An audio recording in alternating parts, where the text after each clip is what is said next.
Hey, everybody. Tonight, I want to discuss how we've seen employees in the federal government and corporate America and elsewhere trying to serve two masters, God and money. My name is Monica Maybank, and this is the Holy Politician Podcast. On this podcast, we discuss politics, policy, and culture through the lens of truth and holiness. And if you haven't subscribed, I would encourage you to press that subscription button right now. Share this podcast with at least three people, especially the people that you chat with every day in your chat groups. And so we're living in a time right now where God is making it plain and crystal clear as day to people of faith. You can either follow me or you can follow money. You choose. And this has been even more pronounced most recently in the federal workforce. But you see it happening regularly in corporate America and small businesses throughout this nation. Jesus unequivocally says in the Gospel of Matthew, no one can serve two masters. Either you will hate the one and love the other, or you will be devoted to the one and despise the other. You cannot serve both God and money. And so, as believers, all of us have been faced with this exact dilemma where God has asked us, are you going to serve me or are you going to serve Pharaoh? Many of us have chosen to serve Pharaoh. So, whether it was the threat of getting laid off during COVID or getting fired actually during COVID if you refuse to get the COVID shot, or things like accepting the use of pronouns throughout your organization or next to your signature line or on your LinkedIn profile, or endorsing kind of this ever evolving and morphing LGBTQ agenda within your workplace and not saying anything about anything, or something else that you know and believe in your heart of hearts was untrue or immoral, and you look the other way because of fear of retaliation. If you did any of those things, you chose to serve Pharaoh. And because you felt that Pharaoh was your source of provision instead of God. A prophet by the name of Aryami said something really profound earlier this year. He said, quote, you cannot tell Pharaoh, let my people go and be on his payroll at the same time. So we can't simultaneously challenge a system of oppression that we're living in, but benefiting from. You can't challenge it, but benefit from it at the same time. True freedom and integrity actually requires you to sever yourself and have a clean break from a system that is oppressing you and yet feeding you. And so God is calling many of us to make a clean break and to trust Him with the outcome. And we've had these inclinations or these revelations, and even some of us confirmations from God that we need to do things like speak up, or we may need to, whether it's quit a department, quit a job, quit an organization. There are many things that God has been calling us to quit, and we've refused to be obedient, or we have a fear, right? That we're going to lose an opportunity, we're going to lose networks, we're going to lose connections. I mean, I've lost all of those things. But it reminds me of the scripture in the Bible that where Paul says, I count it all worthless. It's dog dung to me because my one ambition is to know Christ and to know Christ alone, and that's it. And to know Christ and to know Christ alone is to be fully vested in whatever he tells you to do and not to delay or put off the assignment and the thing that he's called you to do. And so as believers, we cannot afford disobedience. We can't afford it in our personal lives. We can't afford it in our professional lives. We can't afford it in our financial lives because why? Well, there's too much at stake. Our children are at stake. Our children and their children are at stake, and they're watching every decision that we make. And so, do we want our children to be deceived? I don't. Do we want them to live under this constant cloud of deception because they're watching me as their parent accept bribes? They're watching me conduct myself in a manner at work that is completely contrary to what we taught them was in the Word of God, to what we taught them about what's true and what's truth, which is what's in the Word. And so, but our children will be deceived if we're not doing anything to stand up and to take a stand for righteousness. I'm telling you, You can't be silent anymore. Does that mean that you're disrespectful or that you go off the rails on your jobs or within your respective organizations? It doesn't mean you go off the rails. It just means that you are a person of integrity, a person of a character, and you stand up for what's true. If not, then we will just be complicit in the deception. We'll be co-conspirators of our own demise.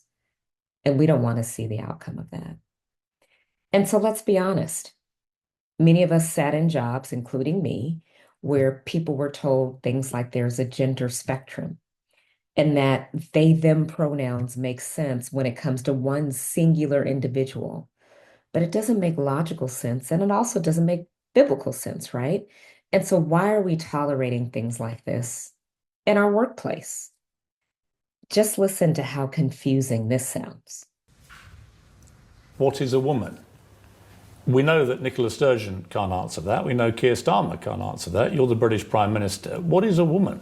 Yeah, of course I know what a woman is. An adult human female.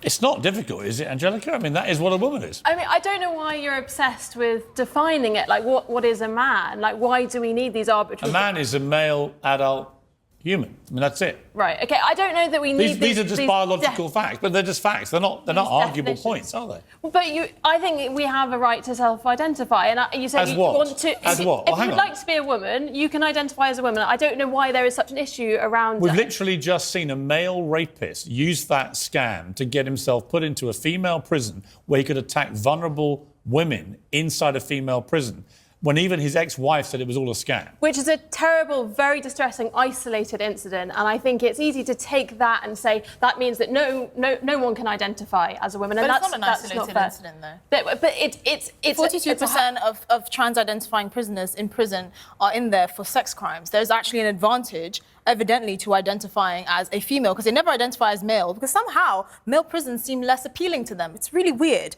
Anyway, but is it limitless, this self-identity? It's not totally limitless. What's the limit? When you're talking about International Women's Day, I don't know why we take the conversation around International Women's Day and make it about this. But if anyone... There's so many benefits. Right, but if anyone, according to you, can identify as a woman, anyone can, right? I don't see a problem with... Just literally put their hand up and say, I'm a woman. But it's not an easy thing to do, to go out into the world. It's very easy. Very easy. You might think it's easy to say, but to decide to do that, to say... What does doing it involve?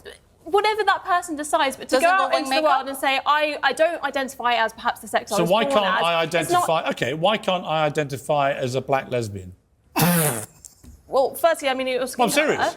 If I can identify as anything without any need to prove I'm actually what that is, why can't I, on International Women's Day, say, I'm Piers Morgan, I'm a black lesbian? I think taking it to a kind of absurd status... I think that's what... about quite a with respect, I think that change. you'd already opened the absurdity door by saying it is limitless. You can do what you like. Anyone can say, I'm a woman. So I simply ask you, why can't I?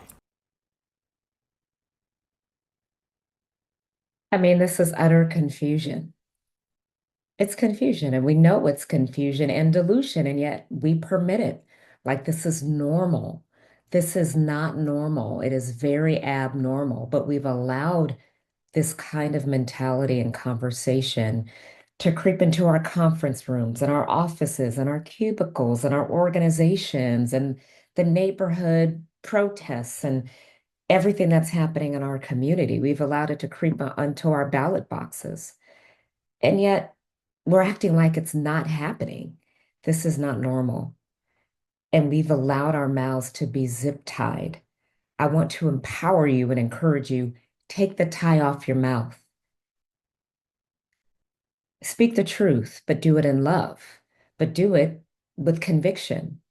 And until number 47, most recently, and his team started terminating things like diversity, equity, inclusion contracts and saying enough is enough with the confusion, folks were 10 toes down for Pharaoh's paycheck, right? That faithfully came every 2 weeks like clockwork.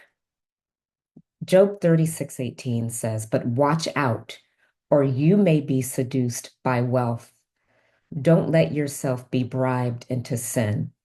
Many of you have accepted the bribe. Because I love words, even though I have obviously an understanding of what bribe means, I wanted to share with you the definition of the word bribe. Bribe means to influence the judgment or conduct of someone with or as if with offers of money or favor. What a significant degree that is happening right now in the United States and all over the world. Americans are being bribed by their salaries. It's as simple as that. So let me ask you this. Is your salary worth your soul? Is it really worth your soul? Exodus 23:8 says, take no bribes, for a bribe makes you ignore something that you clearly see. A bribe makes even a righteous person twist the truth. Oh, how the righteous are twisting the truth. And this is happening even now with organizations that were once national DEI champions, not necessarily righteous organizations, but there are righteous people that work for these organizations that have scrubbed their websites of everything pertaining to DEI for fear of losing their federal funding. And so we must ask ourselves, are we on the Lord's side? As for me and my house, we will serve the Lord, even if that means that I lose my secure paycheck or I miss out on potential clients. I won't be bought. I won't be bribed. Can you say the same? And so I'm praying that if you are watching this video, that God sent you here with purpose and that you understand the moment and the hour that we are in.